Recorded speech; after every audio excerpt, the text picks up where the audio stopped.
What is going on, everybody? It's KB. Before the episode starts, make sure you go check out StreamerSZN's brand new theme music. That's right. We have full-time, brand new theme music thanks to the newest homie and newest member of the music side of Underground Sports Philadelphia homies. That is Mobley. Stay Volk. His new single is out now. It is linked in the description on YouTube, and you'll be hearing it on audio until we can figure out if we can play it on video on StreamerSZN episodes from here on out. That's our new theme music. Stay Volk. Go download it now wherever you get your music, and go check out the music video on YouTube. But now, let's get into the episode of StreamerSZN. Philadelphia, baby, you're gonna love it. Best sports fans in the world. Actually, the worst, but that's what makes them the best. Ladies and gentlemen, Hell's Kitchen, bank robberies, and a whole lot of chairs. We're so back.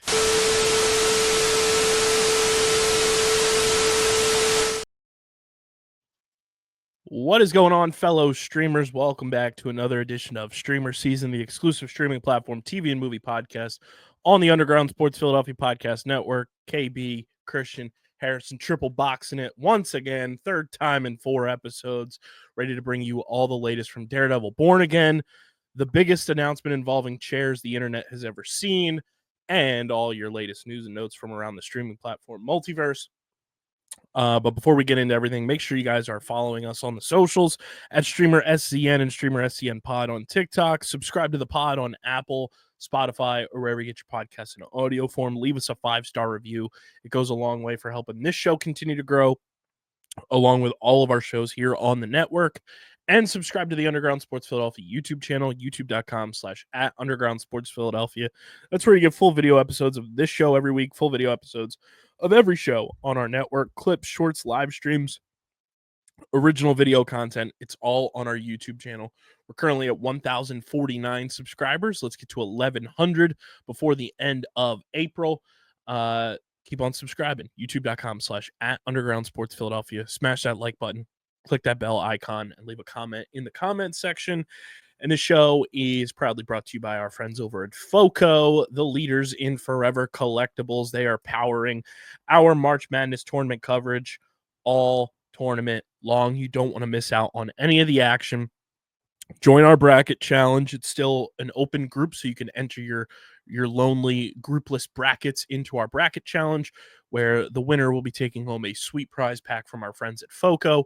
And now through the tournament, you can click the link in the description, use code underground10 at checkout, and you'll get 10% off your next order from our friends at FOCO.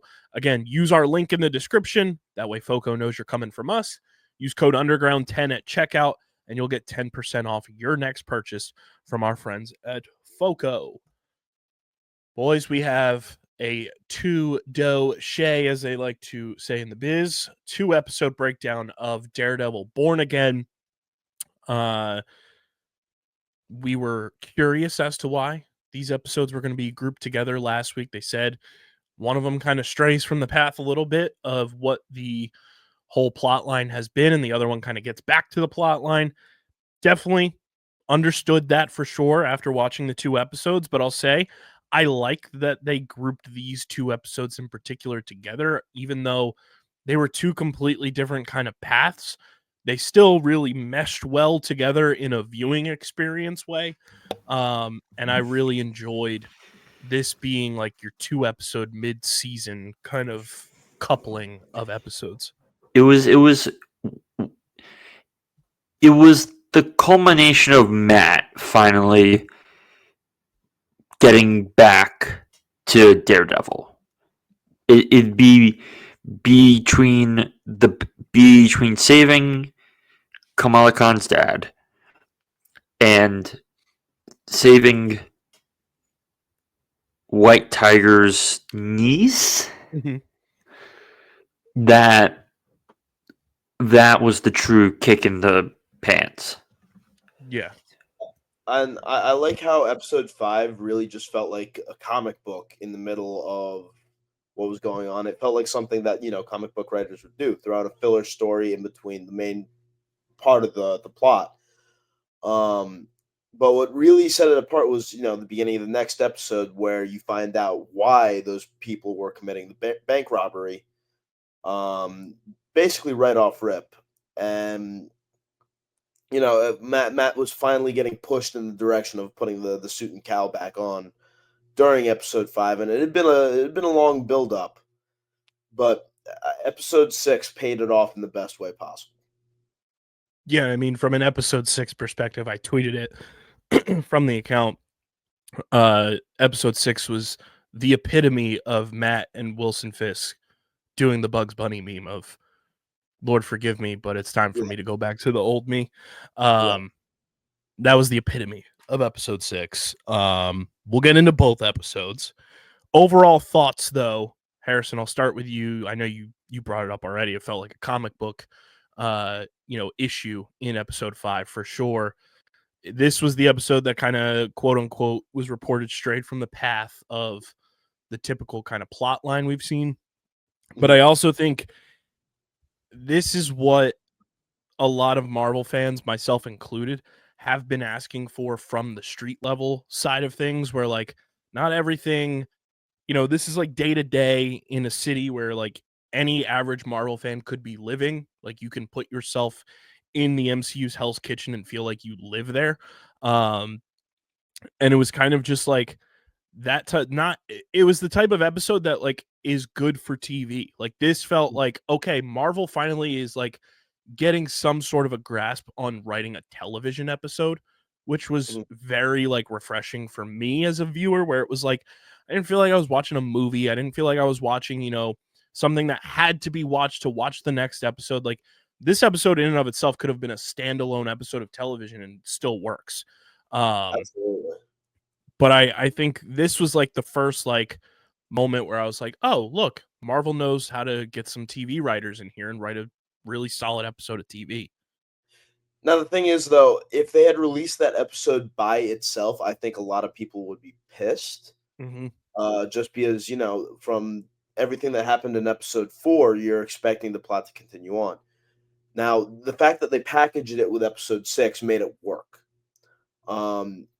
And not to rag on it, like, because it was a very good episode of television. It was enthralling. It got you hooked in from the jump, especially with a certain character making a reappearance. And then, the heist and everything that's going on from there. The fact that the streets were packed because it was St. Paddy's Day. Of course, there are going to be people out and about. They're all celebrating. It made the city feel more alive, and it gave Matt Murdock a chance to be funny, which you don't see too often. That has really only happened in She-Hulk. Because again, in Spider-Man No Way Home, he was being a lawyer. He wasn't doing anything superhero-y, but he had to be serious for that part. He was making a one-scene cameo. Exactly. But it was nice seeing the lighter side of the character, because Matt Murdock is very dryly funny at the end of the day. He doesn't need to quip, but when he's not in the suit, he quips. He's a pretty funny guy. And then, episode 6 gets back to the serious nature of things. But it was a very nice, lighthearted break that'll split up episodes 1 through 4 and then 6 through 9 in a really, really well done fashion. Now, this is something that was kind of like a lot of people probably didn't pick up on, but I noticed it when the head Irishman is on the phone with the police. He mentions St. Patrick's Day and it being just another Wednesday. So I did a little Googling. I think I don't know if they intended on this being the case, but the next St. Patrick's Day that's on a Wednesday is the year 2027. That's potentially our first look into what fucking year it is in the MCU. Yeah. And that checks out, because I think they are kind of 2 years ahead of us right now. Oh dear. Because they had a whole New Year's celebration in Times Square, and none of the New Year's paraphernalia had a year on it. Oh fuck. God damn it. How does that happen? The most cluttered market of holiday paraphernalia is those goddamn glasses with the year. They try to construe numbers with circles on them, and nobody had a year on their New Year's. Insert MCU circus music. Da, da, da, da, da, da, da, da. So Wednesday, March 17th, 2027 is the next St. Patrick's Day on a Wednesday. So I don't know if that was an intentional thing or not, but just something to keep in the back of your head potentially. Christian, your thoughts on episode 5? I had fun. I would like to congratulate the directors of that episode for basically making the MCU version of Spike Lee's The Inside Man. Which is, I highly recommend people watch that movie. It's a very fun heist movie with Denzel and Clive Owen, which is also set in New York, and has some very hilarious New York-based bits, including, let's just say, I think it was someone speaking Romanian, and them having to find someone who speaks Romanian to be able to say. To be able to figure out what the person is saying and to get them to help the cops. She basically is like, "Can you get all my parking tickets to go away?" and also just has kind of like one of the really fun twists in a movie. So they basically made 1/3 of Spike Lee's The Inside Man, and as someone who enjoys that movie, I had a fun time with episode 5, And I think episode 5, the people behind it makes a ton of sense. David Feige was one of the writers, and he is known for being the co-creator of the TNT legal drama Raising the Bar.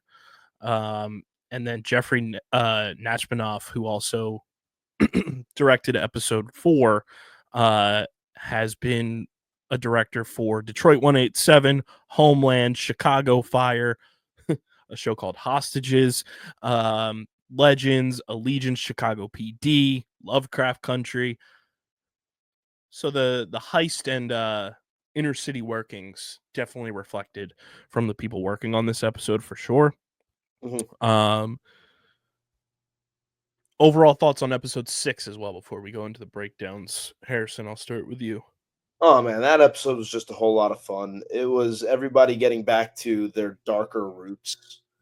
And I just gotta say it, Muse was terrifying. Terrifying. I don't think I've ever been that scared of a Marvel villain before. And that's saying something. So can I run a counter to scariest Marvel villain? Even though it was technically under a different canon, and this is someone who, A, I love the actor, B, even though the show has lackluster praise, he's the one thing I constantly hear talked about. David Tennant and Jessica Jones, anyone? Okay, yeah. The Purple Man was horrifying. But I'm saying, like, that has been directly in the MCU and not like Netflix.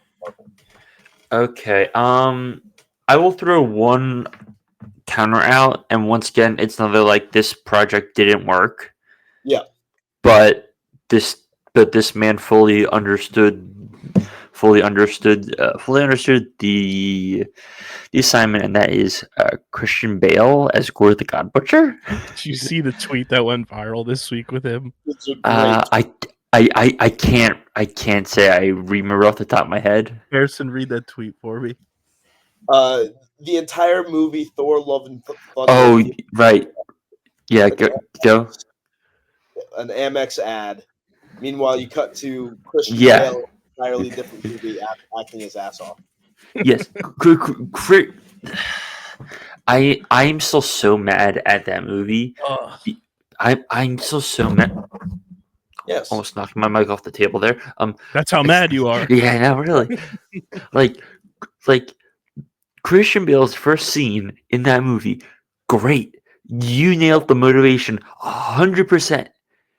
And you have him benched for like 75% of that film and you just have this whole weird thing, and I'm like, every and then time he never God butchers again.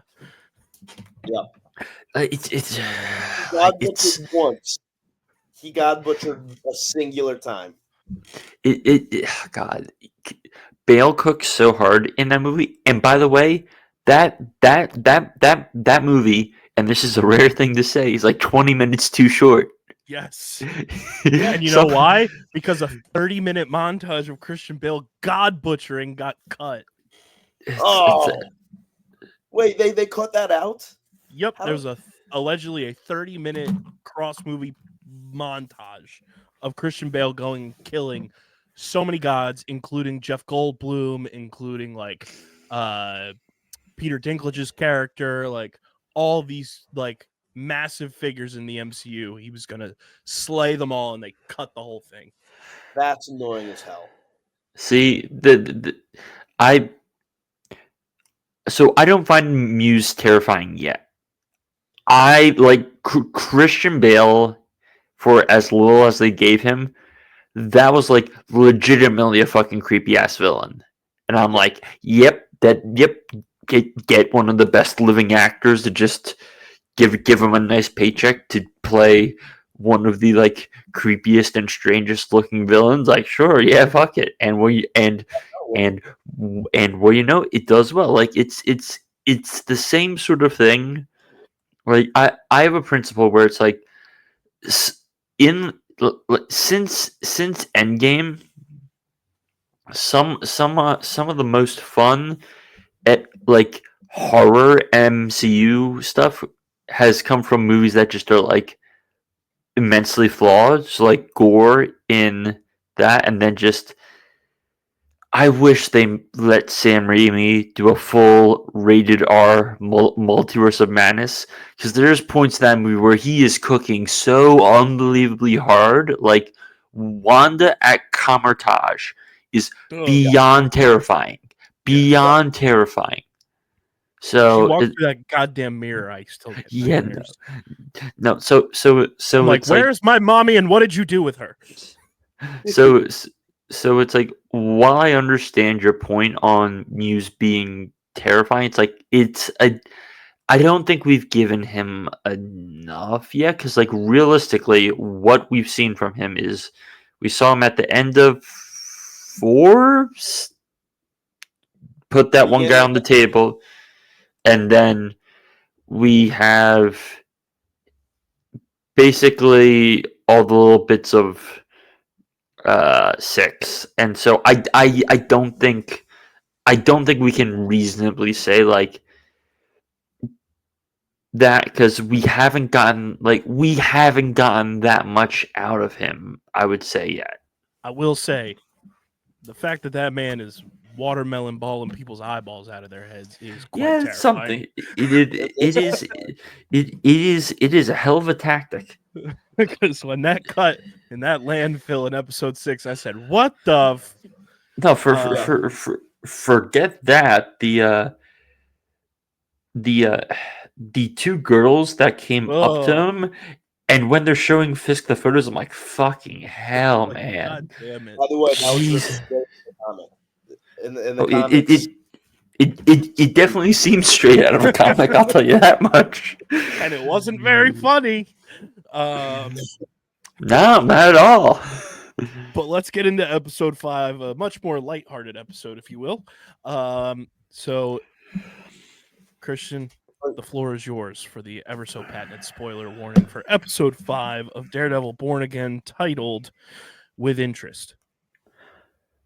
Citizens of New York, Philadelphia, and the general quintuple state area. This is your mayor, your leader, supreme leader, Wilson Fisk. If you've not watched episode 5 and 6 of my beloved show this week, named after that dastardly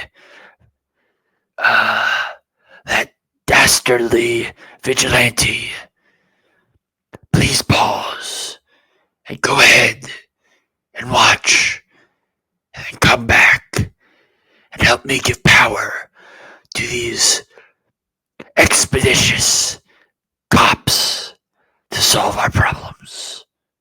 Thank you. Mayor out. All right, let's get into episode 5. As we mentioned, as New York City celebrates St. Patrick's Day, Matt Murdock goes to New York Mutual Bank to get a loan for Murdock and McDuffie's expansion. I just have to raise the question, what the fuck gives that these superheroes in the MCU cannot get a goddamn bank loan? He meets with Yusuf Khan. Welcome back to our king from Miss Marvel. Obviously, Kamala Khan's father. We learn what he does for a living now.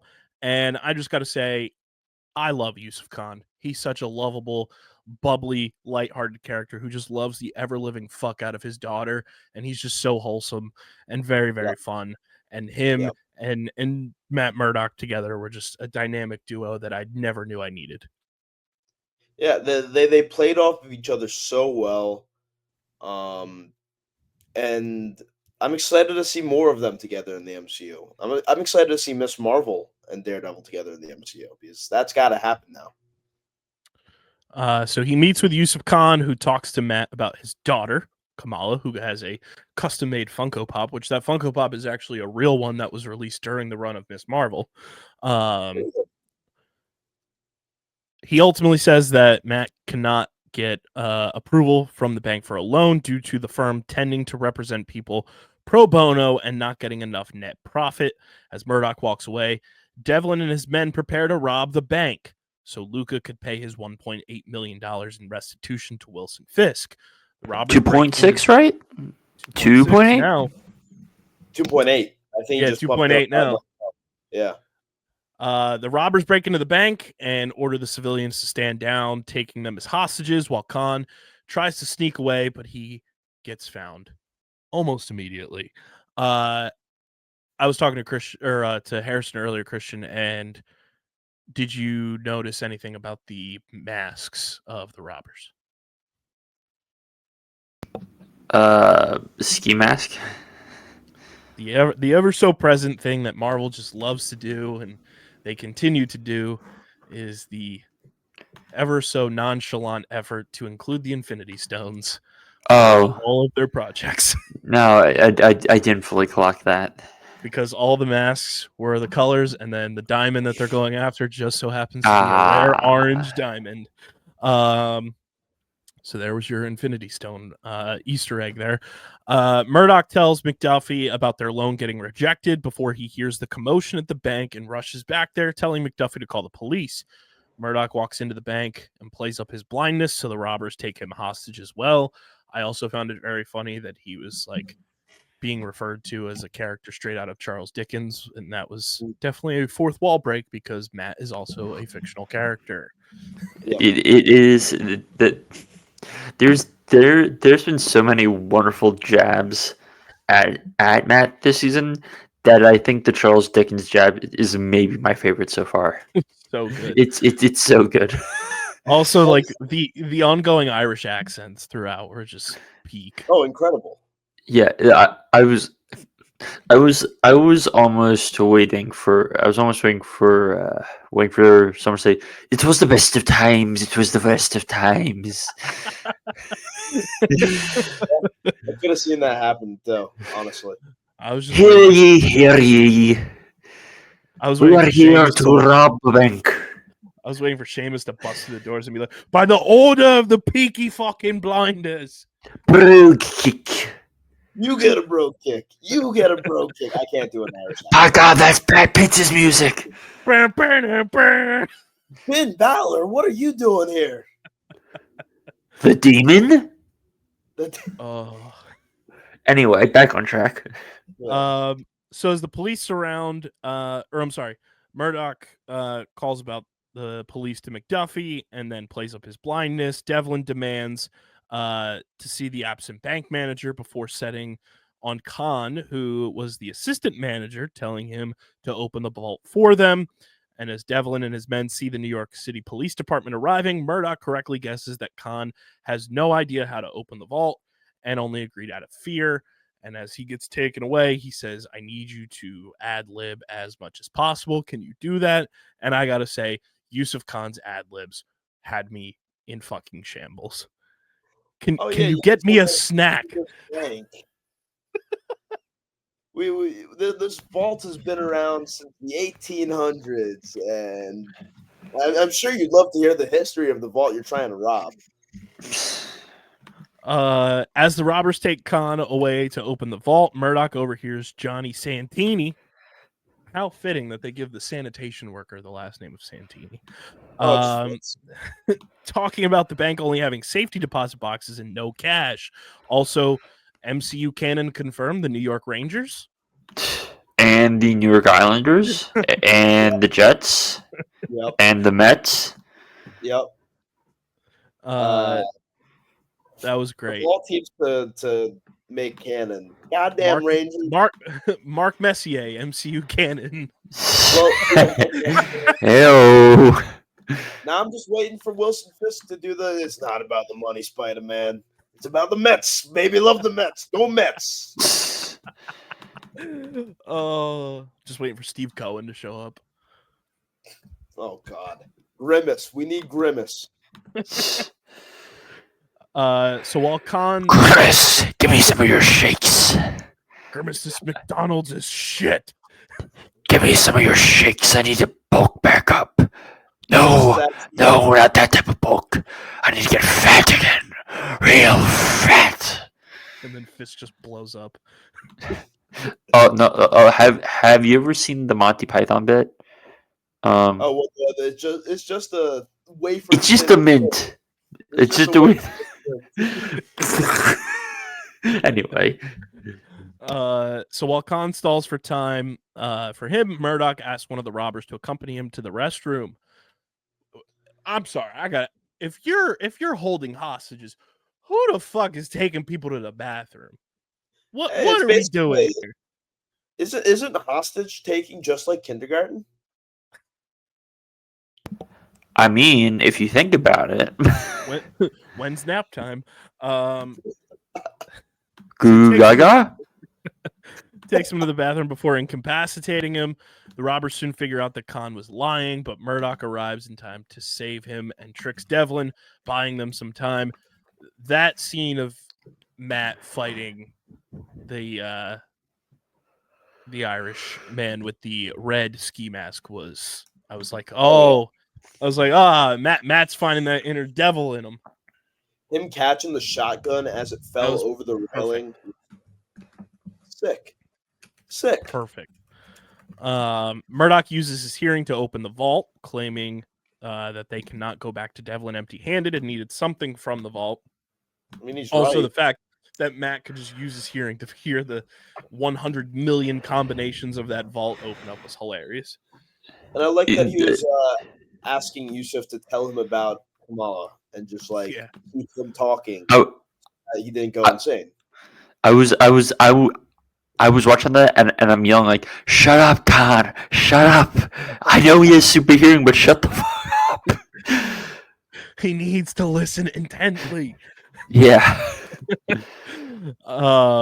But I was dying too when Yusuf was telling the guy with the blue ski mask, like, "Can I just get a granola bar or a banana?" Yeah. I was like, "Oh my God, my blood sugar is dropping dangerously low. Please, please, I can't do this." It was so funny. Kim tells Devlin that due to the streets being blocked by a celebrating crowd, they cannot get the transport in time. Devlin doesn't care for her explanations and decides to taunt her, saying that if Kim can tell him a funny joke and make him laugh, he might give her more time. New York City Police Department and the MCU, y'all need to hire some funny ass motherfuckers. What are we doing? You're crowdsourcing for jokes? Get a grip. Yeah. Whack. Totally whack. Woe is them. Kim scrambles to ask the other officers for any ideas and then comes up with a crass joke about a priest and a leprechaun. Which, honestly, I got a good chuckle out of that. Yeah, I like that one a lot. I was fucking a penguin. The penguin? Wait. What? I saw somebody say they definitely asked Colin Farrell to be Devlin, and he was just like, Oh yeah, yeah, nah. I'm already in something like this. I can't do it Co- again. Colin, Colin Farrell wouldn't even have to wouldn't even have to do a accent. He'd just be Colin Farrell. Exactly. And then when they'd say, I was fucking a penguin, we'd all be like, ah, she said the thing. She said the thing. It's the Leo? Devlin laughs and gives Kim 10 minutes before he starts killing hostages. Meanwhile, Yusuf Khan opens a deposit box with a key that the robber had and finds a diamond that Devlin was seeking. That was the most orange diamond I'd ever seen in my life. Where the hell you get an orange diamond from, my boy? An orange rock. I mean, if you think about it, if we're willing to believe in the existence of the Pink Panther diamond, may as well. Or if we want to get really conspiratorial, that is the Soul Stone. Seriously. They also paralleled it that like the guys who came in with their ski masks and everything were those colors, and then the last one that's revealed is orange as that stone, and that's the last stone that the Avengers went and got. And if you think about it, they had to incapacitate or kill 2 people to get the stone. Theory time. So Murdoch and Khan return to the robbers, and Murdoch tells Devlin to release the hostages while he still can. Murdoch then shows him the diamond, and after a brief standoff, he throws the diamond to Devlin. At the same moment, the SWAT raids the bank. Somebody brought up a very funny joke that the smoke bombs went off, and it was like, oh, Matt loves smoke bomb, and they were like, no, it's a fog-y bomb. Foggy, always with him. And I was getting a kick out of blind, unfazed Matt just walking out because he can't see the smoke. It's a whiff of the smoke, and it's like, let's go. It's just like that. That's a fun thing where it's like, yes, because he's blind, it doesn't matter at all.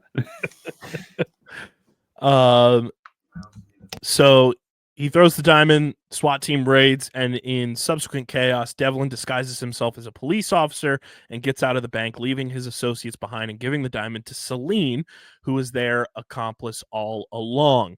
As the SWAT neutralizes the robbers, Murdoch puts on the robber's mask and catches up to Devlin, brutally beating him down. Absolute nut shot from Matt Murdoch in the streets. While Celine discovers that Murdoch replaced the diamond with a candy before handing it over. I was like, haha, you dumb ass. Later, Yusuf Khan tells Matt Murdoch that the police failed to find the diamond as Devlin did not have it on him. Khan still cannot approve the loan, but suggests brainstorming ways to make Murdoch and McDuffie more profitable together, inviting Murdoch to have dinner with his family in Jersey City. The two shake hands, and Murdoch walks away. And before Khan discovers the missing diamond in the candy bowl. Yep. Because he's fantastic. sneaky like it's fantastic. Also, Matt Murdoch just loves getting a free meal with existing MCU characters. Oh yeah. And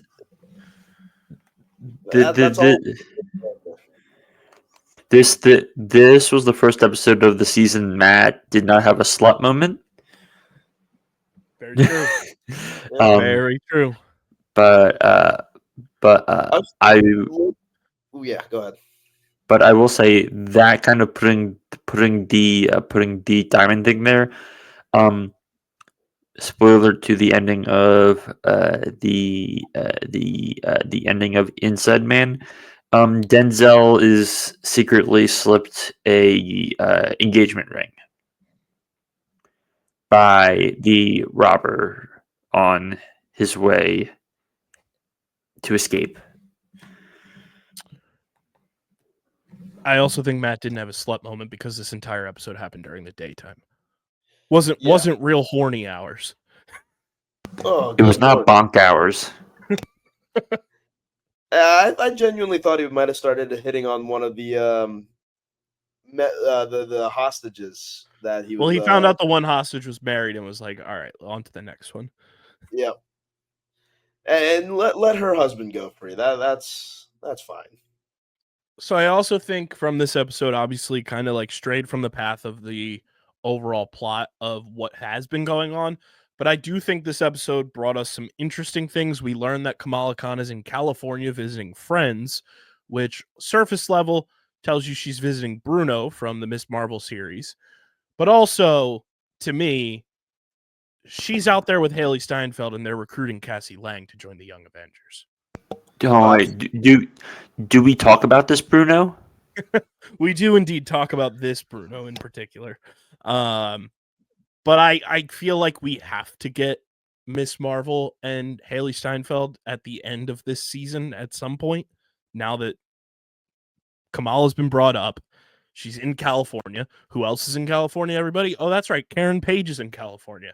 Who else is in California? Oh, that's right. She-Hulk is in California. I think we get some sort of appearance from Kamala Khan, from Haley Steinfeld's Hawkeye, the recruiting process of Cassie Lang out in California as Stature, Scott Lang's daughter. I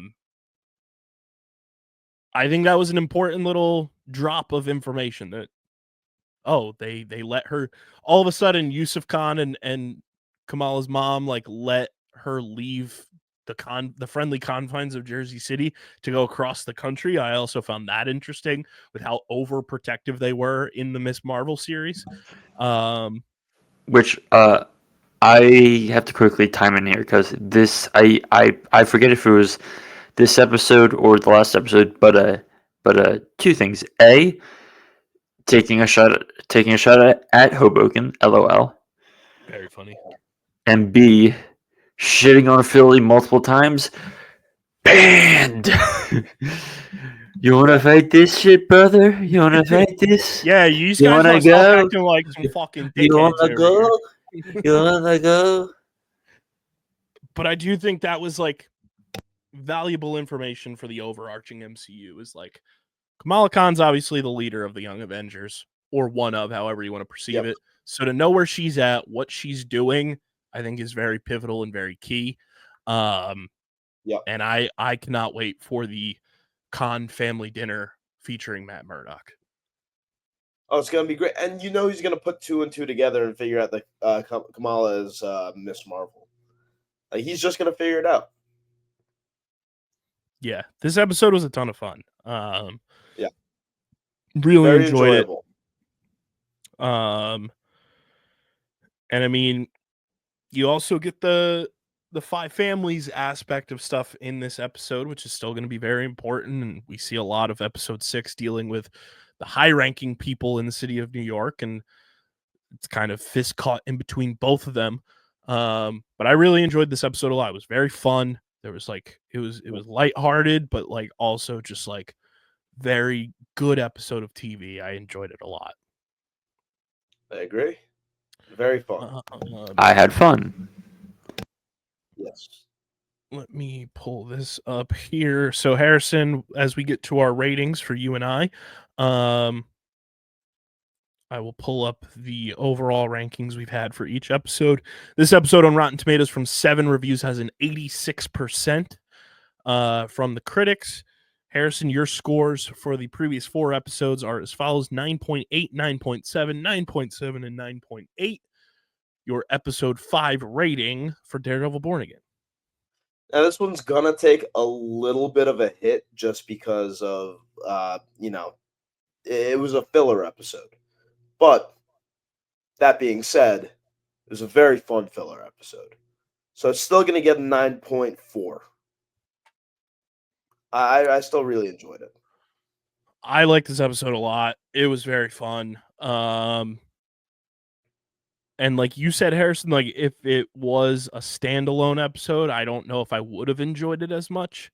Yeah. But regardless, very fun episode. I'm going 9.7. I had so much fun with this episode, and I liked this episode more than the overall episode that was last week. Fair. Okay. I've just gotta say this now. Your guys' grades on this series are whack. Oh yeah. It's also a Marvel scale, and we're also just Daredevil nerds. Yes. Yeah, but it's like, have you given have you given grades below a 9.5? I just did. Well, I'm talking about how many times over the course of 6 episodes, 5. Again, we are grading this with lizard brain. This is not human brain. This is lizard. So like zombie brain. Exactly. So there it is. Episode 5 of Daredevil Born Again. We get into episode 6. Very fun episode as well. Very much a darker episode. We got introduced to a lot of players on the chessboard, the Anti-Vigilante Task Force, which I'm sure Harrison was like foaming at the mouth and was like, yes, yes. Especially with the introduction of the person who's leading the Anti-Vigilante Task Force. And just a lot of fun unravelings in this one. So the plot goes like this. Matt Murdock recites a prayer and reflects on what happened to him since he lost Foggy Nelson to Bullseye's attack and abandoned the persona of Daredevil. Heather Glenn comes to check up on him, still worried about Murdock after he got caught up in the bank robbery and made it out alive. She tells Murdock about her new book on vigilante justice and whether the mask helps people be their true self or strips away their identity. And if you could talk to Daredevil, and the Punisher, which I had the same reaction as Matt to when she first asked about the Punisher. It's like, are you sure you want to do that? And then when she asked about Daredevil, I'm like, this is interesting. Glenn recalls Murdock's past experience with vigilantes such as Punisher or Daredevil, asking if he could help out, but Murdock says that interviewing Punisher is not a good idea. No. No.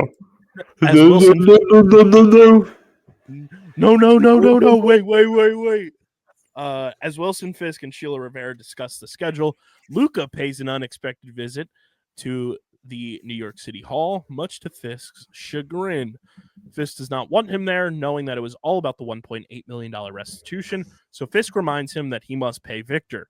Luca taunts Fisk and voices his unwillingness to pay, to which Fisk responds with increasing the restitution to $2.8 million. Luca says that Fisk is no longer part of their business and should not intervene, but he refuses to budge and gets Luca out of his office. He says, "Get out of my office." He was literally like, what's his name from Malcolm? The time is now, old man. Muse terrorizes the streets of New York City as more dead bodies with drained blood and gouged out eyes are found. Johnny Santini, so wholesome, so just brilliant stuff. Johnny Santini, who we saw in the bank, his Mark Messier hockey puck, comes to Fisk to talk about the murals he is working on removing, and is the most like full-winded explanations of everything about these murals. And they're like, just say it. Just say what the fuck you found.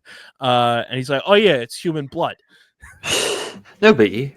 The most nonchalant delivery of what the murals are made out of. He was the most New Yorker they possibly could have found.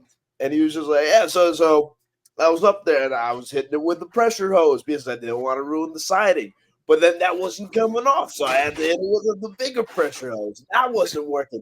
So, after trial and error, just get to the point. All right. Whoa. Calm down. I'm getting to it. But yeah, so we took a sample of the paint, and you won't believe what was in the paint. The paint is crazy.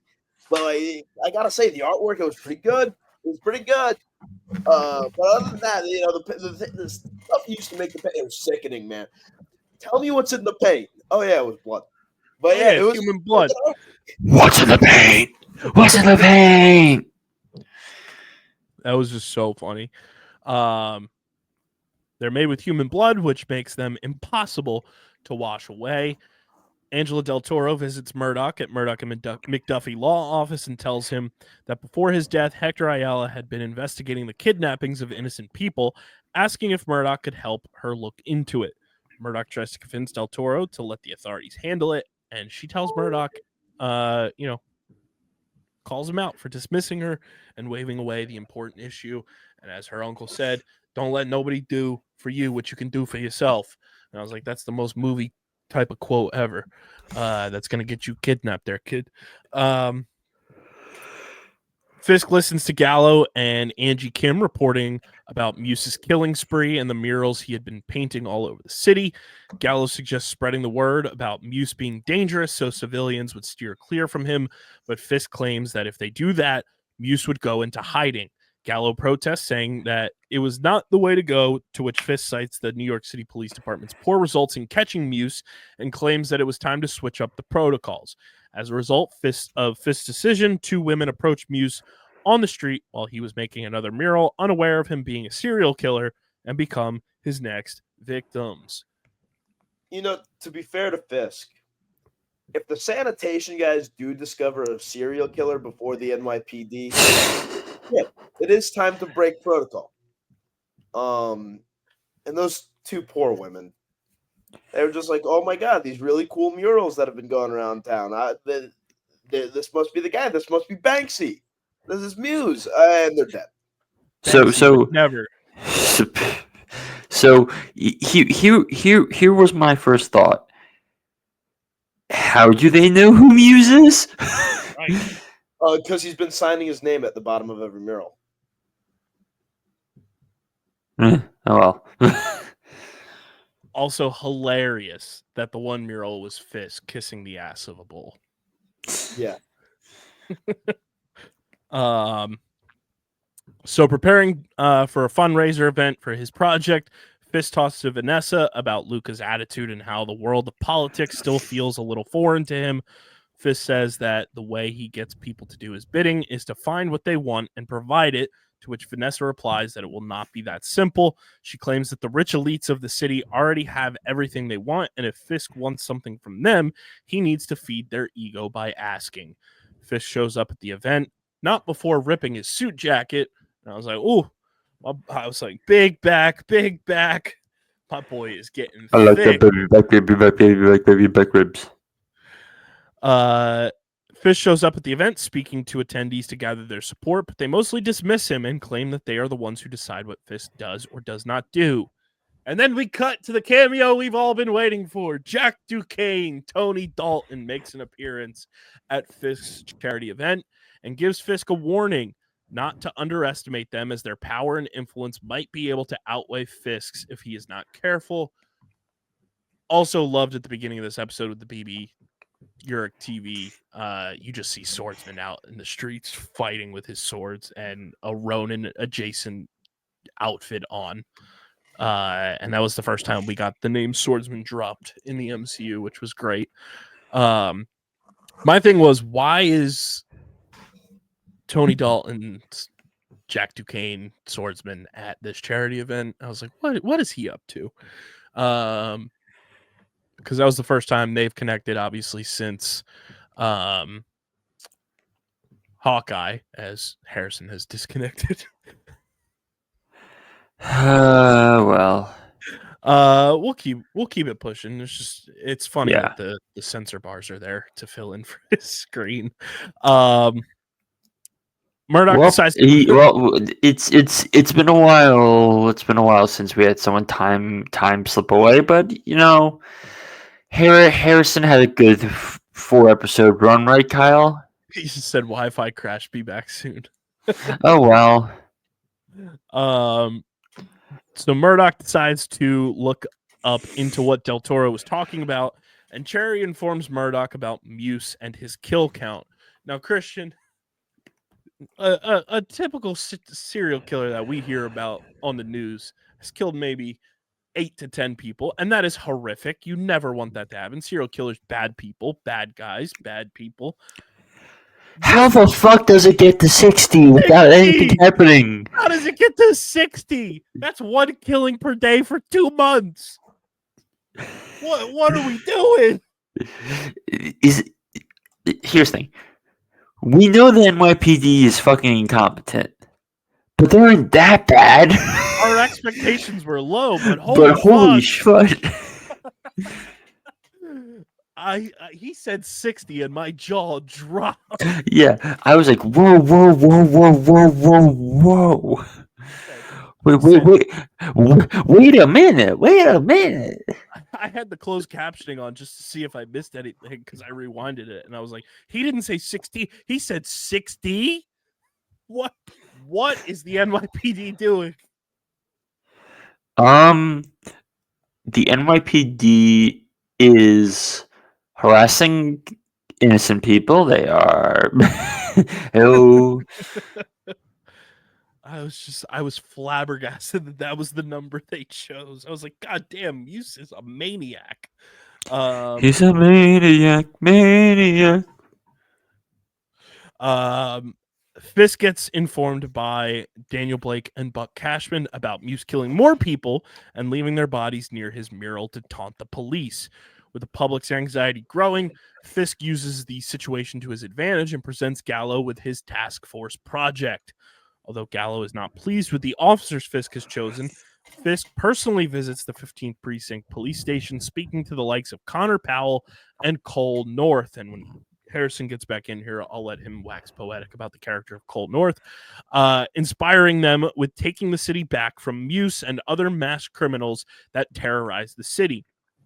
The officers fully support Fisk, and he officially authorizes the Anti-Vigilante Task Force as Cashman provided the officers with their new gear, no body cams, a little extra force gonna be involved. All the makings of corrupt police officers. Yeah. Murdoch gets called by Soledad Ayala, actor's widow, who is worried that Del Toro did not come home at night, and Murdoch concludes that she might be trying to investigate Muse on his own. He decides to take the matter into his own hands and dons the Daredevil suit with the ultimate meme that has dropped and hit the internet, where Matt is just contemplating, thinking about what to do, and then he just says, fuck it. Okay. I was like, yes, my boy is ready to go back to the old him. Guess who's back? Back again. He decides to take the matter into his own hands and dons the Daredevil suit. Goes into that upstairs pigeon coop and puts on the suit again. And I was like, yes. And my boy just thwips through the air, heading over to the subway tunnel that came up in his research. Also found it very interesting. New Rockstars did their breakdown, and on the screen that Matt is researching Muse on the computer, when you zoom in, everything about that 61st train tunnel that Muse is in, everything he's reading about is like stuff from the initial attack on New York from the original Avengers, and why it became kind of like an abandoned place because people died in there from weaker walls and everything. And there was a lot of tie-ins from the Battle of New York when the Chitauri and Loki were making the initial attack on New York in the original Avengers movie. I was like, oh, that's a fun little nugget of knowledge there. Do you know what bringing that up just made me think of? What that is? Franklin Square Station. So, for those people who aren't true Philly ball knowers, there's a certain Patco station, which isn't technically even a station right now, but it's fully renovated and everything. That's just over the Ben Franklin Bridge, called Franklin Square Station, which originally opened in 1936, but's been closed for God knows how long. It was closed in 1979. In 2009, they announced the plans to reopen it. They by 2018 they announced that they were going to start rebuilding it in 2020, and it's expected to open this year. And I keep going by it every time I go into Philly, and I'm like, "How's this thing not open yet? It's fully complete here." But anyway, But yeah, some fun little Easter eggs there with the original Avengers movie in this episode. So Matt heads over to the subway tunnels, and just perfect build up where Muse is carrying Angela down the steps, and he's pumping her blood out of her leg, which I was like, that's an interesting choice there. She's gonna live because it's in the leg. And then just cuts to Matt finding this motherfucker down there, and we cut to the ultimate Daredevil fight scene, just by the book, just mint. I would say probably my favorite cut of the episode was when Muse stabs the blood drain thing in, Yes. and it cuts to what I at first thought was Matt. But as we haven't touched on yet, it's a certain Mr. Kingpin. The cinema parallels there are just so perfect.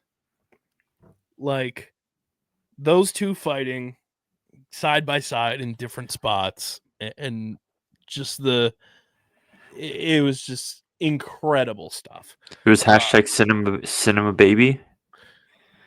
Absolute cinema. And he finds Muse at his lair as he captures Del Toro and prepares her for his next artwork, intervening just in time to save her. Daredevil fights Muse and manages to take him down, although he has to rush over to Del Toro and resuscitate her, which gives Muse a chance to slip away. Meanwhile, in another room underground, Wilson Fisk comes down and greets his old pal Adam as Harrison rejoins us. Welcome back from time slipping, my friend. Yeah. So Harrison, how would you get away with killing 60 people over the course of 2 months without the NYPD figuring that out? I mean, I have no goddamn idea. Like, if 60 plus people, this is just 60 confirmed cases. If more than 60 people, I'm guessing he's done like at least 100 over the span of his entire time being active. If 60 people go missing in 2 months, don't you think the NYPD would be like on it immediately? Hey, I guess they're too busy harassing people on subway platforms, giving up parking tickets, witness tampering. And to be fair, if they're not getting overtime, then what's the point? and they got to take a snack break for some caramel corn. Yes, exactly. Haley. Oh, so funny. But we just broke down. I'll actually cut back to Harrison here. Give the people the lowdown on Mr. Cole North. Oh, yes. Okay, so Mr. Cole North, again, from Chip Zdarsky's run on Daredevil, which is one of the best runs I've ever read of any comic book ever. The only thing that rivals it is Tom Taylor and Bruce Redondo's run on Nightwing, honestly. And that, if you haven't read that, that's one run I desperately want adapted into a movie form. It's called Leaping into the Light. Phenomenal. So Detective Cole North, as they said in the show, he's from Chicago. And this is clearly a different variation of the character, because in the comics, he's brought in from Chicago to whip the NYPD into shape. He's a no-nonsense cop who believes that vigilantism is a crime as it is, but a major crime, something that should be punished to the fullest extent of the law.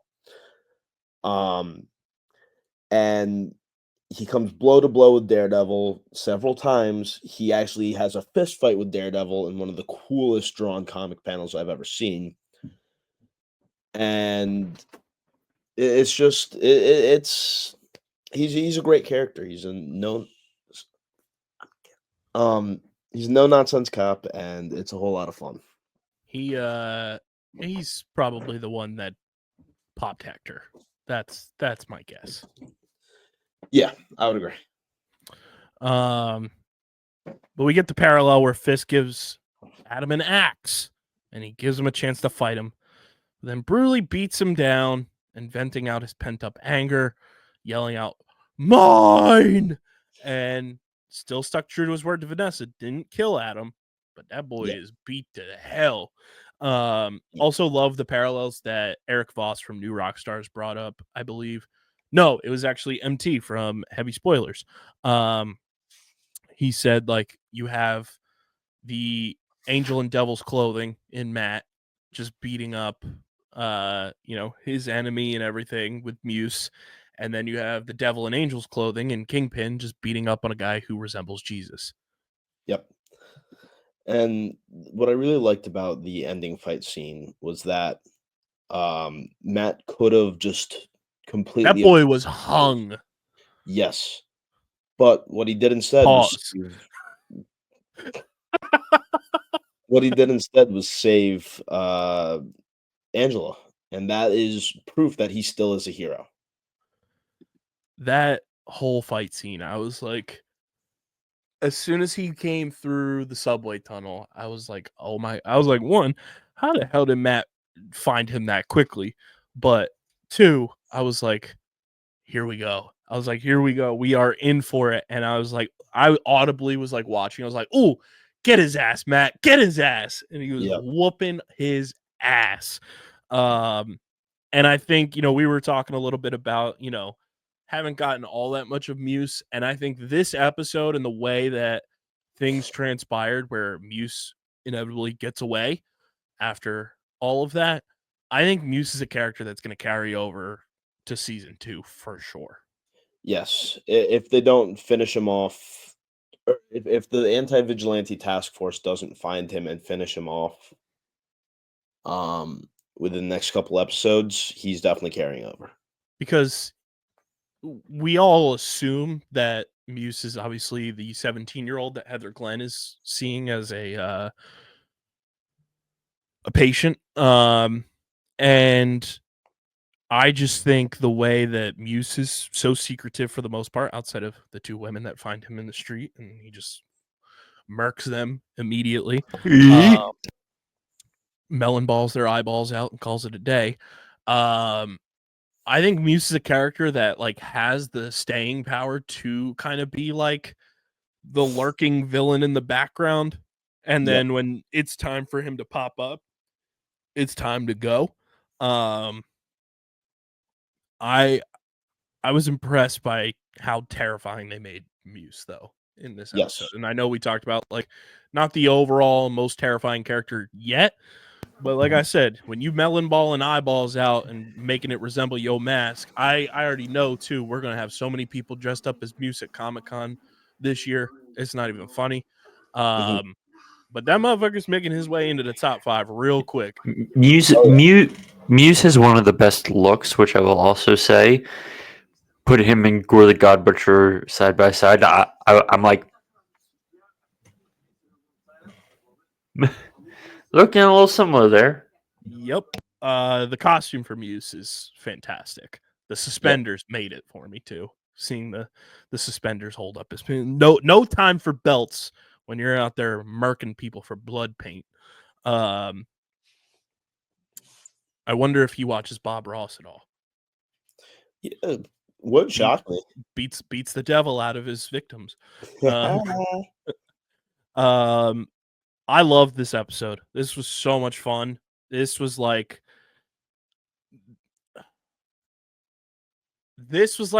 season 2 Daredevil level of like, oh shit, where Frank is in the jail and just murdering everyone to get out. This is what this episode reminded me of. This was like almost a step further than anything we have seen in the original run of Daredevil to a degree. And I love that they're just not holding back, which we've seen so much from Marvel shows and movies. And they are not holding back a single ounce of gore, like maturity. Like they are truly all in on the TVMA rating for this show. And I think they're crushing it. Yep. With every step of the way. And this episode fully confirmed that like I'm so in on this show. Not that I wasn't before, but like this was just like another layer of like holy shit, they're doing it. Yep. I agree. It's just so good. It's so good. Christian, I'm what do you having good time with the show. Yep. Like it's hitting its like 7 out of 10 benchmark it needs to hit. I'm like, come on, just kick this up. Like give me absolutely more Psycho Muse. Like really push that TVMA for me, guys. Yeah, Yep. and I think we're gonna get more Muse. I think we're gonna get more Bullseye, and obviously we're gonna get more Frank pretty soon with the Anti-Vigilante Task Force now in full swing.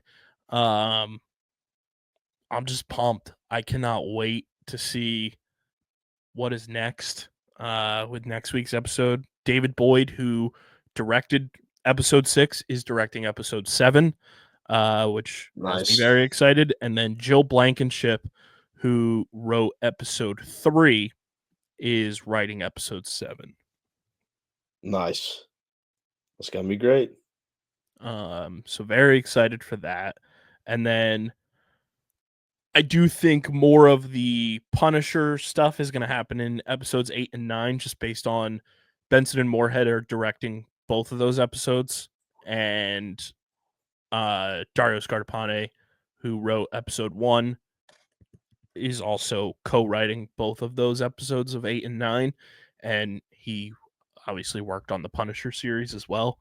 So I think that's when we see more of Frank, and we obviously know that John Bernthal was part of the redirection of the show, and these are the 3 episodes that obviously reflect that. I gotta say too, these 2 episodes that we got this week, again, like even more so I think than episode 4, like job well done blending in these episodes that were part of the initial kind of go about of this show into being a cohesive season of television. Mm-hmm. Yeah, it's just been a great run so far. And again, I know we keep harping on it, but like, look what happens when you hire TV writers to write a TV show.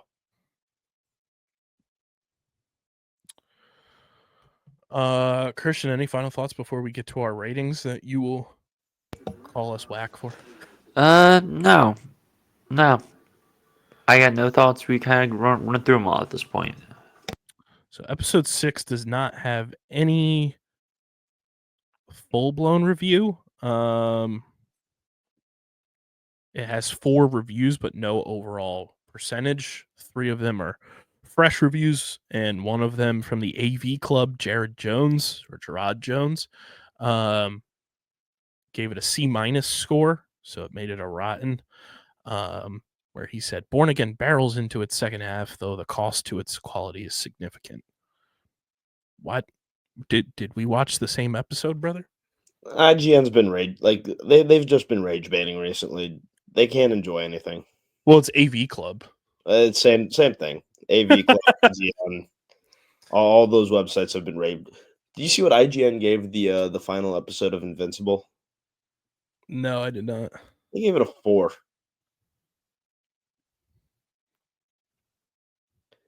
That just ain't how it works. Also, the end of this episode just showed that like Matt and Fisk are just like so relieved that they got to beat the shit out of people. Yes, it was a perfect beatdown. And I also said when you were time slipping Harrison, that we got one of the best memes of all time from this episode, where Matt's just like fuck it. And then he goes back to the old me. We got a still shot of Matt with the subtitle of fuck it underneath of it, and it's just perfect. Yep. Loved it. Which brings us to our rating for episode 6. Harrison, where does this one fall for you? I'm gonna give this one a 9.6. I just again had a great time watching it, and seeing the parallels between the beatdown Matt put on Muse and Wilson put down on Adam, it was just really well done. This is my favorite episode of the season so far, hands down. From start to finish, this gets a 9.8 from me. My highest grade so far. I like the final sequence and parallels of Matt and Fisk beating the shit out of their adversaries. Was just so vintage Daredevil to me, and Muse was fantastic. Fisk kind of like realizing what he's got to do to appease the people of New York, and like how long does that kind of, hold him back from just being genuine him in the role of mayor? How long does that keep him in the mayor's seat? And then the anti-vigilante task force coming into play. Very, very amazing episode, in my opinion. Job well done to everyone involved. Very much loved it. Let us know how you felt about these 2 episodes in the YouTube comment section. And now we will cut to the big news of the day as we record this on Wednesday. But before we do, it is brought to you by our awesome merch partners at PHI Apparel Company. Guys, if you want to stand out in the crowd, whether you're going to the movie theater, whether you are going to hang out with your people, Netflix and chilling, do it in officially licensed StreamerSZN apparel. The official home for StreamerSZN merch is PHI Apparel Company. You'll stand out in the crowd no matter where you are when you're rocking your StreamerSZN merch. Go to phiapparel.co and use code underground at checkout, and you'll get 10% off your next merch order from our friends at PHI Apparel Company. Again, that's phiapparel.co, code underground for 10% off your next merch order, and stand out in the crowd with the official merch partner of Underground Sports Philadelphia. Avengers Doomsday has the longest live stream of chairs the world has ever seen go down on Wednesday. At one point, as I was watching this live stream of chairs, I was one of 10 million people on Twitter watching the live stream. I don't even know what the number got to. I'll look it up as we discuss it here on YouTube. A very unreal way to announce most of your cast. The live stream wound up with 4.5 million views as of this point on YouTube, combined with 10 million on Twitter. So nearly 15 million views, and that doesn't even throw in all the aggregator accounts and big, TV movie accounts like Discussing Film and Culture Crave and all the other sites and accounts, posting about every announcement and the engagement that those brought.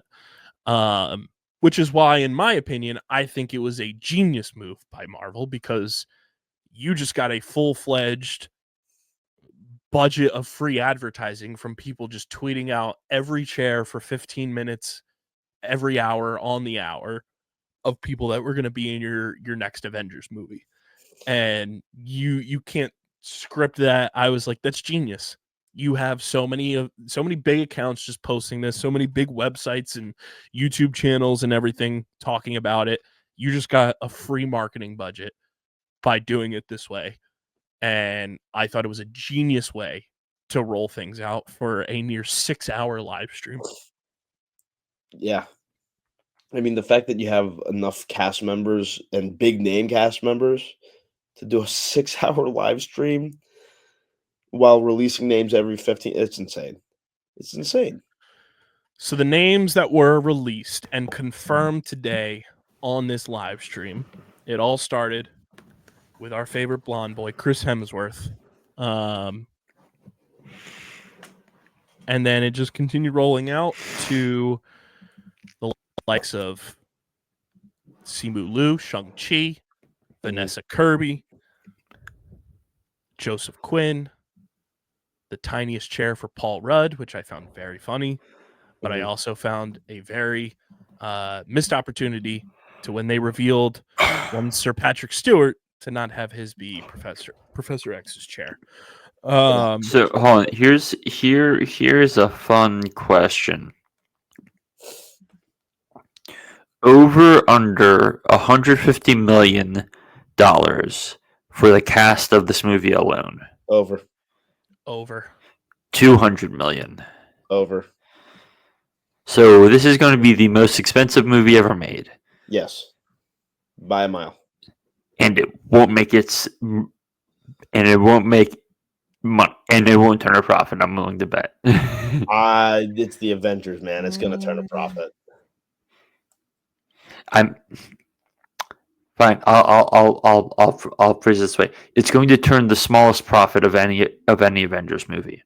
Yes, smallest profit, but it's still And I'm gonna say smallest profit by a decent margin because spoiler alert, unless all three of these films hit this upcoming year, this thing's next up on deck. And I'm sorry, but I'm staring at the list of things right now, and I'm like, I don't know how we're getting to a point where Doomsday makes sense, and sure, Fantastic Four may solve some of that, but I'm staring at this cast and I go, we haven't seen Hemsworth since Love and Thunder, where he was on a love-based side quest. I don't know how he fits in this Doomsday bullshit.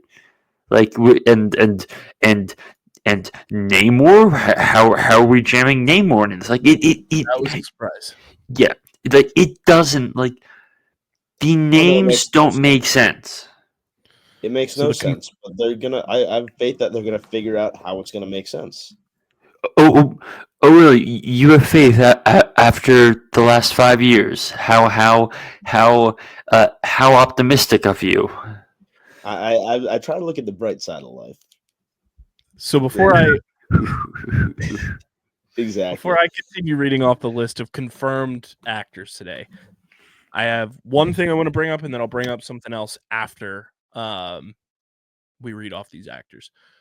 I do find it very funny that obviously this whole thing ended with Robert Downey Jr. walking in and sitting in his chair. We all know Robert Downey Jr. is playing Dr. Doom in this movie. Mm-hmm. I do find it funny that they announced all of the actors by their real life name, and everyone's just like, oh yeah, they're confirmed back as this, they're confirmed back as that, as the characters they've played. And I'm like, is it confirmed that they're playing those characters? Which is Paul Rudd as Hank Pym. I mean, that I could see them doing that, honestly. Simu Liu as Iron Man, confirmed. That too. Here is the confirmed list from today. Robert Downey Jr., which we've all known, obviously. Chris Hemsworth, Tom Hiddleston's Loki. That is a big one. I thought it was stuck in the time stream.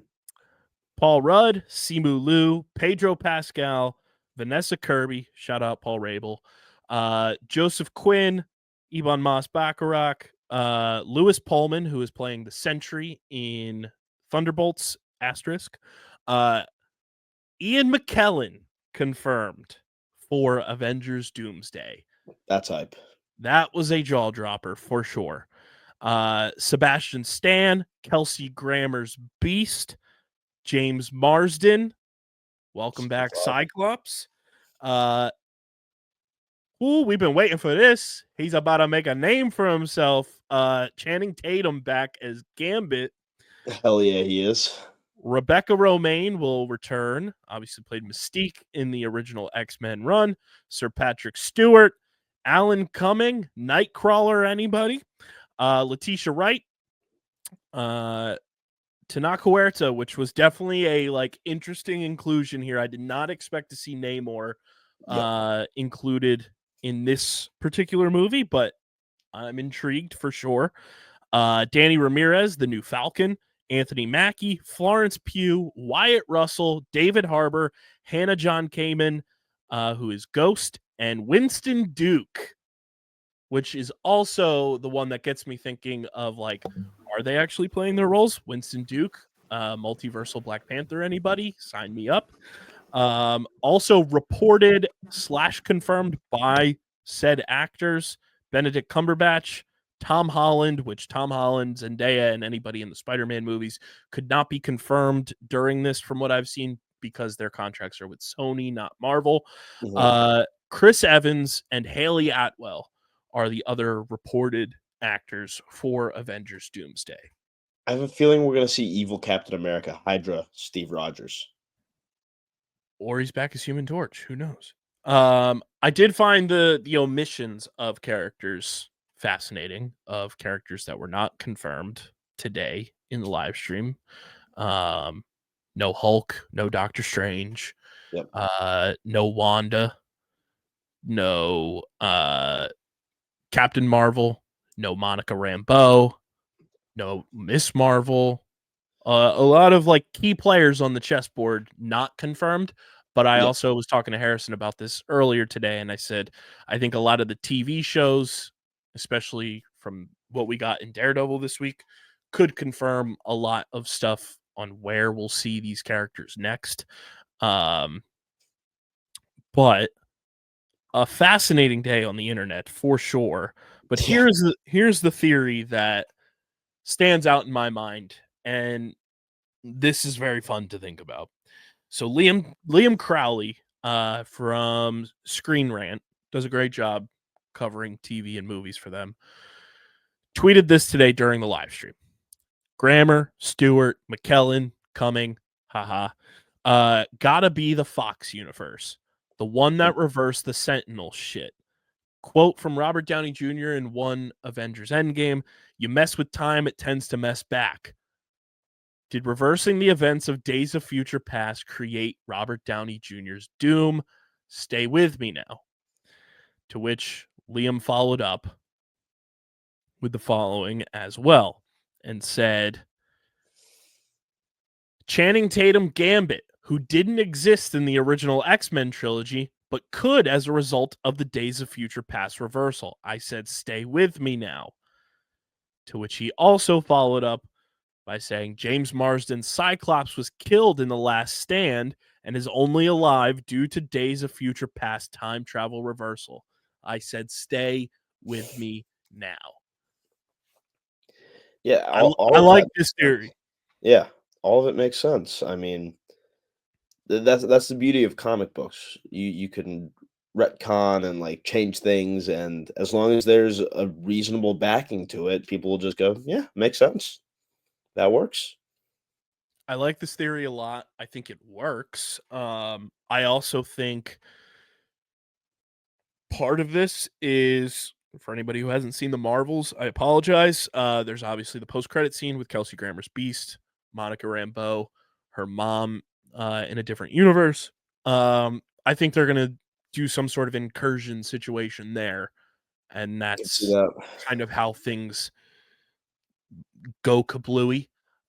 Christian, you'll also get a good chuckle out of this. Liam also tweeted this because MCU_direct on Twitter said none of the Eternals were announced as part of the Avengers Doomsday cast, to which Liam Crowley quote tweeted it with eliminated from the NFL playoffs, and it's the New York Giants with Daniel Jones. Yeah. Hey-o. See ya.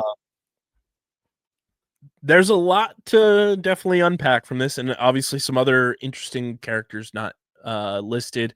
Hugh Jackman Wolverine, Ryan Reynolds Deadpool, a lot of unpack, and obviously like Oscar Isaac's Moon Knight not announced anywhere across here. But definitely a very fascinating day for Avengers Doomsday. Yes. Hell of a cast that was announced, and I'm stunned by Namor. I'm stunned by all of the OG X-Men across the board, and I'm stunned by the inclusion of Channing Tatum's Gambit alongside them. And I was texting Christian about this earlier today too when they announced like Wyatt Russell and a couple others. I was like, damn, kind of bummed that they low-key spoiled Thunderbolts to a degree. Yeah, it's like, oh well, these characters have got to stay alive. It's like, all right, R.I.P. Taskmaster, Yeah. confirmed. Although I saw the person who plays Taskmaster is listed on Google in the movie. There's so many people listed on Google for the movie. It's absurd. Yeah. Of the characters, though. Oh, also, I got a good laugh out of somebody quote tweeting the live stream and said the Aquafina chair reveal is going to hit like crack. Yeah. That unfortunately did not come to fruition. Dang it. But I was also kind of surprised that Tom Hiddleston's back. Yeah, I thought that Loki season 2 was his. All right, I'm done. We did what we needed to do, and now I'm done.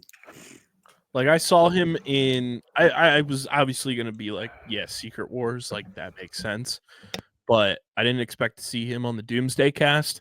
I don't know. I'm excited about the cast. Like it's a lot of huge heavy hitters across the board. I just think we all need to breathe, watch some of these shows and movies that will be coming out, see what we can take from them to kind of build up to Avengers Doomsday. Yep. And I think the key pieces to what we'll be getting from this movie will be, I think, the tail end of Daredevil. Yep. I think Fantastic Four and Thunderbolts. What we get from those will tell us a lot of what we need to know about Avengers Doomsday. Yep. There's going to be a lot. And I have no idea how it's all going to come together, but it's going to come together. I mean, it better, or else we're screwed. Who's we? France. I was just waiting for Christian to drop the old line. Oh yeah, new Superman trailer Tuesday. Wait, what? Yeah. No, who's we? Because I'm all in on DC. Hooah! Yes, sir. Get a load of this guy. Superman. Superman's going to be phenomenal. I can't wait. Just A know. lot. Which is more likely to be better, coming out 2 weeks apart, Superman or Fantastic Four? I think we know the answer. Yeah. Yeah. Unfortunate. Yeah. lot. I'm a diehard Superman fan, so I can't wait for that. That's gonna. We need a hopeful Superman, not a I'm a god and you're not Superman. A lot from this live stream of just chairs on chairs on chairs. Also, I saw a great tweet. It was fist clapping and saying when they bring out all the cast members to sit in their chairs and then the musical chairs music starts playing. Oh man.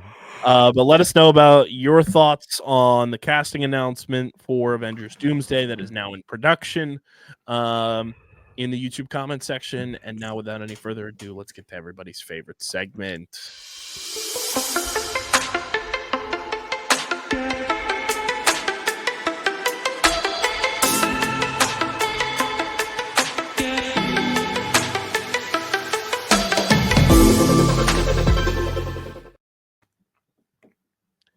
It is the streaming platform Multiverse News and Notes, brought to you by our friends over at Kenwood Beer, the official beer partner of Underground Sports Philadelphia. It's a refreshing light beer, just 4.1% ABV, 120 calories, just 8 grams of carbs. Go to kenwoodbeer.com, use the Kenny Finder to see who's got Kenwood Beer on tap in the Philadelphia, Pittsburgh, New Jersey, Maryland, and Delaware areas. Again, kenwoodbeer.com. Must be 21 or older to do so. And, of course, please drink responsibly. According to StreamerSZN, this is big news. According to StreamerSZN on Twitter today, guys, I'm confirmed to return for Avengers Doomsday. Oh, wow. Good for you. Shocking. That's a huge get by the MCU. 2 big movie trailers are going to drop at some point this week. we will be getting the trailer for the Phoenician Scheme, which, for those of you who don't know, that's the new Wes Anderson movie coming out this year, Oh, which cool. is a spy movie starring Michael Cera,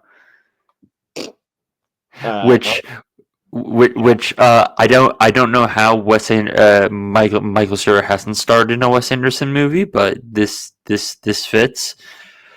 And then we should be getting the trailer for the new PTA film One Battle After Another, which is a loose adaptation of Thomas Pynchon's Vineland. So, and no, it's not Vineland, New Jersey, Kyle. Boo. Ooh. I don't know how this stacks up. I have to look it up. The Napoleon Dynamite budget versus money made at the box office. I know it's one of the all-time like great ratios, but Christian will be happy to hear this. Flow has now made over 36 million at the worldwide box office. The production budget was 3.7 million. Damn. And it was made on software you can download for free on your computer. Let's go. And I saw that the cat from Flow has been confirmed. For Yeah.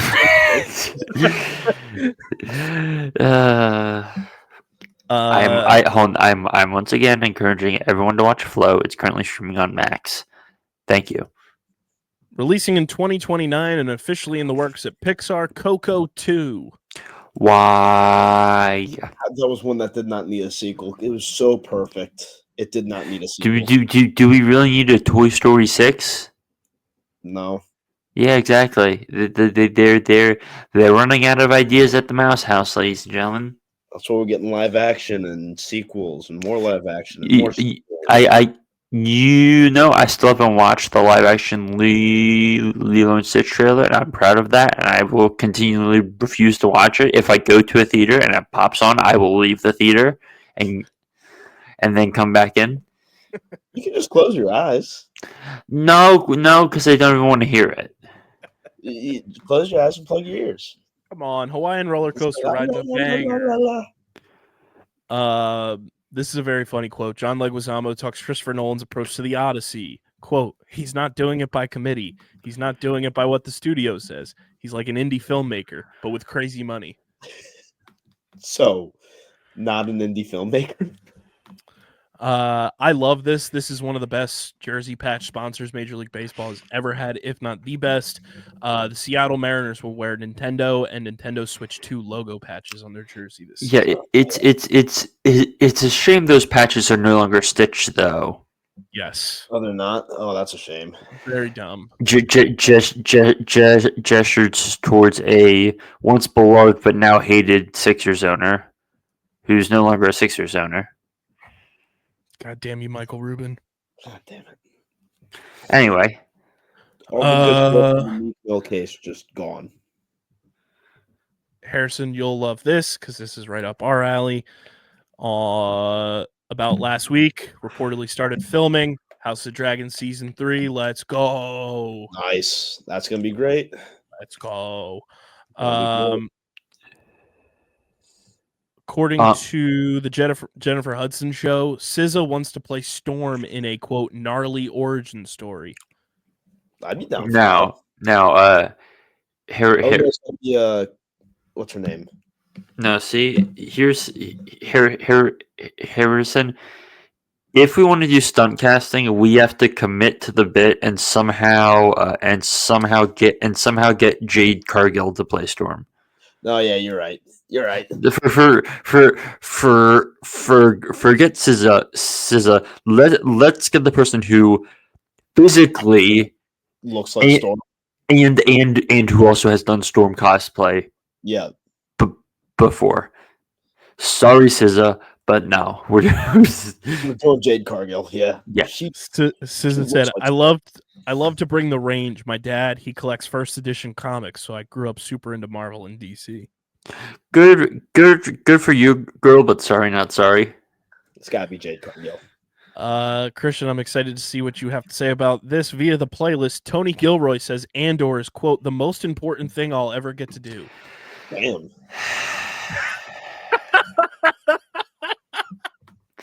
I mean, Tony, can we be nice for a second here? You directed one of the 50 best films of this century. Well, wrote and directed one of the 50 best films this century in Michael Clayton that just so happened to come out the same year as also No Country for Old Men and the best movie of this century, and There Will Be Blood. So I don't quite think that's fair. But you also wrote the 3 Bourne movies that Matt Damon did. You wrote State of Play. You were involved in the writing of Armageddon. You wrote Devil's Advocate. Respectfully, it's maybe your most significant work pop culturally. So here's But quote here. It says, in terms of how much imagination went into it, how much work went into it, how much of a better writer I became doing it, how much I learned doing it, and how important the subject matter was and the scale of it, it's hard to imagine that a situation like this would ever come around again. Sure, but it's by no means your best work. But anyway. The Lucasfilm animation panel at Star Wars Celebration will include a sneak peek of what's to come. Okay. Which is nothing, okay.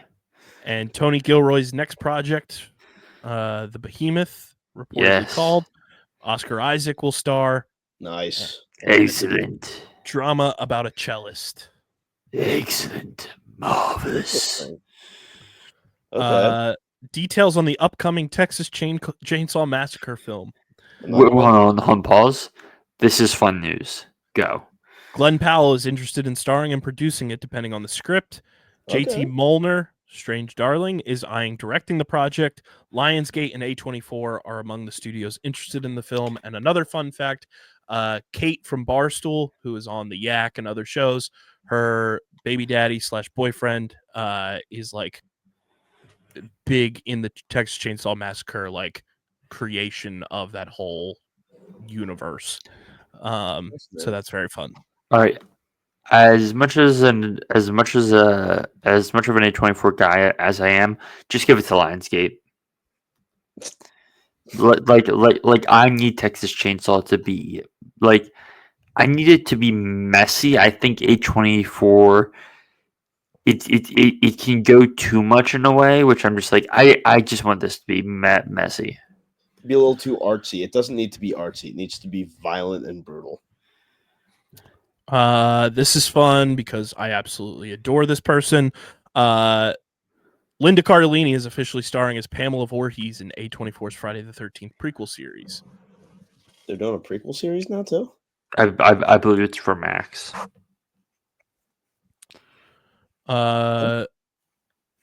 This is funny, especially after all of the meme posts about him being in them.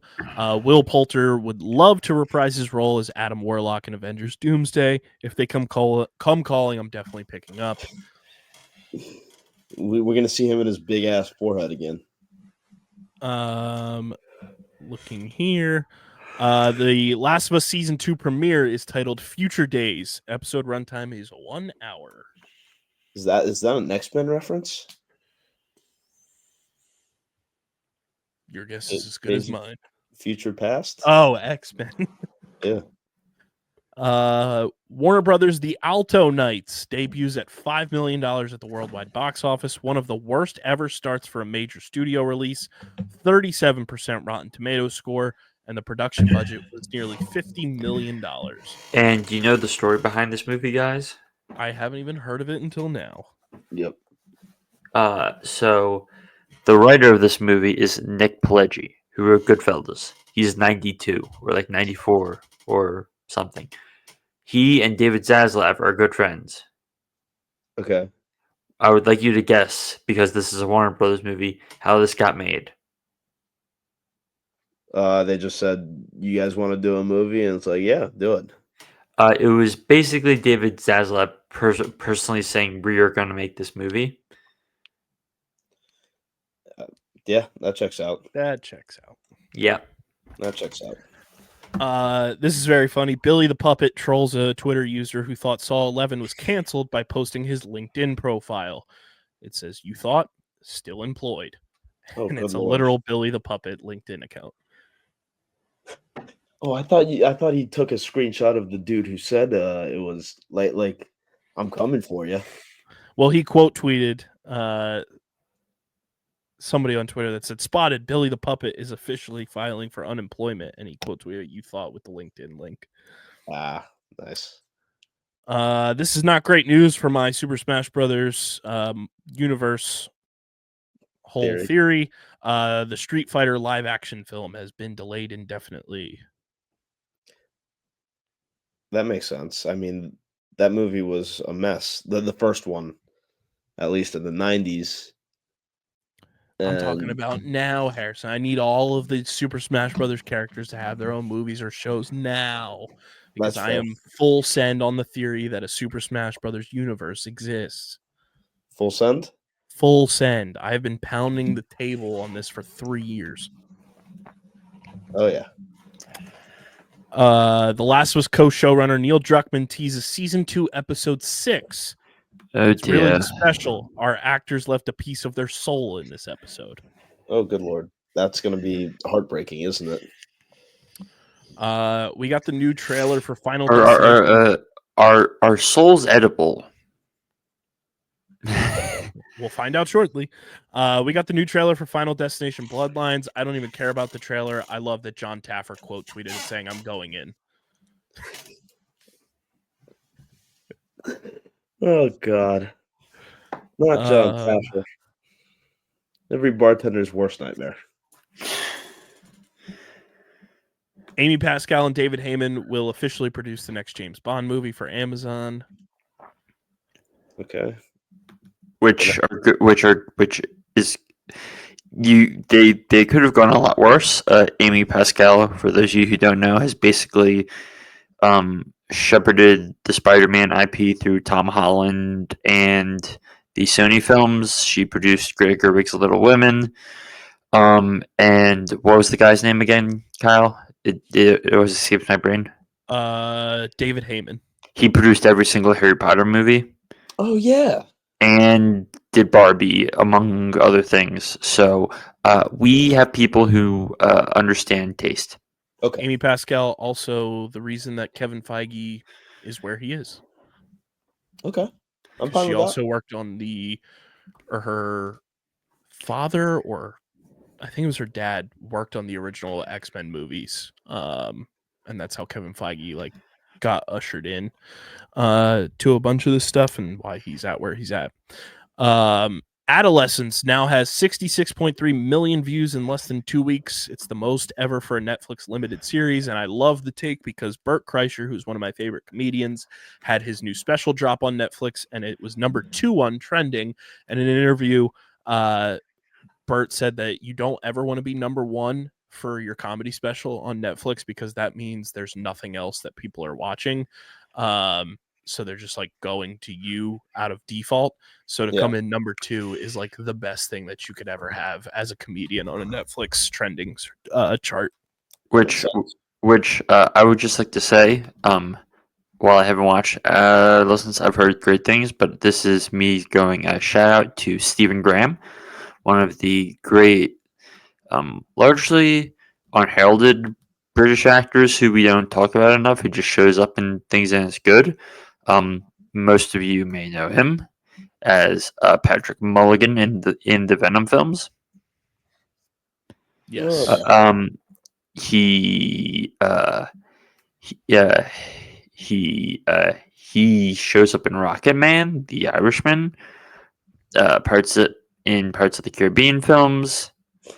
But what I would suggest most people dig out from him is the 2021 movie Boiling Point, which is a big influence on adolescence, not only because Stephen Graham is kind of at the center of it, but there's a very similar filming style, which and to be clear, both things are directed by the same guy.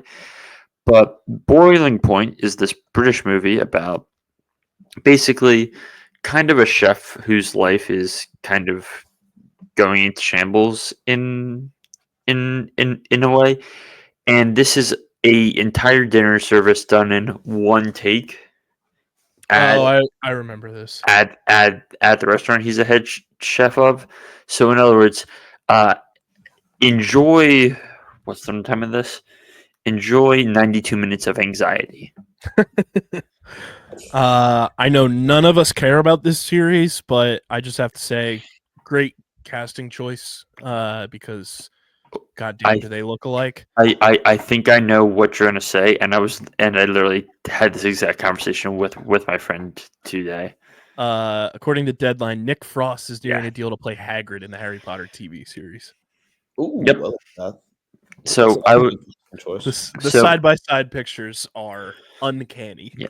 So I was talking about this with my friend, which, I don't think you can do what Robbie Coltrane did. No. But he tried to tell me like, why am I blanking on the name?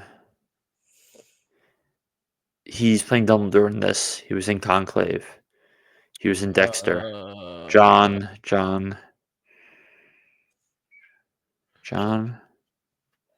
Lithgow.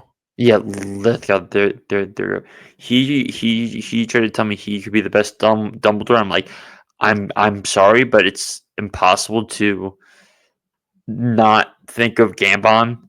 Like Gambon is inextricably linked with Dumbledore. Yeah, that's a wild take. Harrison, you'll love/hate this because here's a feel old for you. Genndy Tartakovsky's Clone Wars ended 20 years ago today. Oh, good lord. That's like one of the first Star Wars things I actually remember. Great. 20 years ago? 20 years ago. Oh, fuck. The Regal Cinemas Darth Vader helmet cup looks fucking sweet for the 20th anniversary of Revenge of the Sith. Absolutely need that. I was texting Christian about this earlier today. A live-action Scooby-Doo series is moving forward at Netflix, and why am I bringing this up? Well, we have a pseudo connection to it as our good pal Pat Pitts' brother, Matt Pitts, is writing on the series. Oh, that's cool. And maybe, just maybe, we'll finally get Matt Pitts on the pod.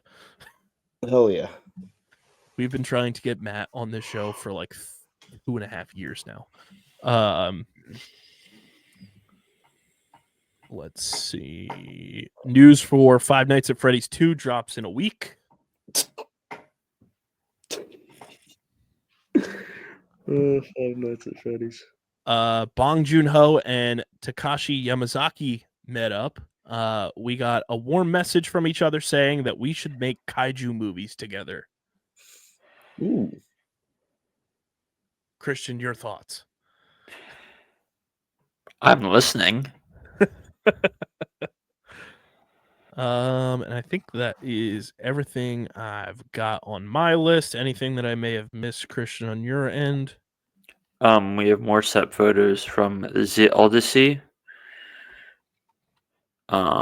Just pulling up my nerdy sites. Real updates. Hello? Why can I suddenly not find the ad of this account?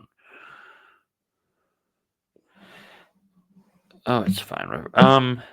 Yeah, we're kind of in a dead spot where we're waiting on the Cannes Film Festival lineup, which will then kind of give us a runway into the late summer, the early summer to early fall slates of what we're going to end up getting. So yeah, we're waiting on the Cannes lineup on my end. And one final thing here. According to Underground Sports Philadelphia, Jalen Hurts will return in Avengers Doomsday. Oh, wow. Him too? To which friend of the program, OJ Spivey, who covers Philly sports for the Philly Tribune, quote tweeted and said, quote, "It's already been written." You said I leave. So yeah, fun episode here. Let us know your thoughts in the YouTube comment section. Be sure to follow us on the socials at StreamerSZN, StreamerSZN Pod on TikTok. Subscribe to the pod on Apple, Spotify, or wherever you get your podcasts in audio form. Subscribe to the Underground Sports Philadelphia YouTube channel, youtube.com/@Underground Sports Philadelphia. Leave a like on the video, drop a comment in the comment section, and click that bell icon so you know whenever new videos go live. This has been another edition of StreamerSZN, the exclusive streaming platform, TV and movie podcast on the Underground Sports Philadelphia Podcast Network. For Harrison, for Christian, I'm KB.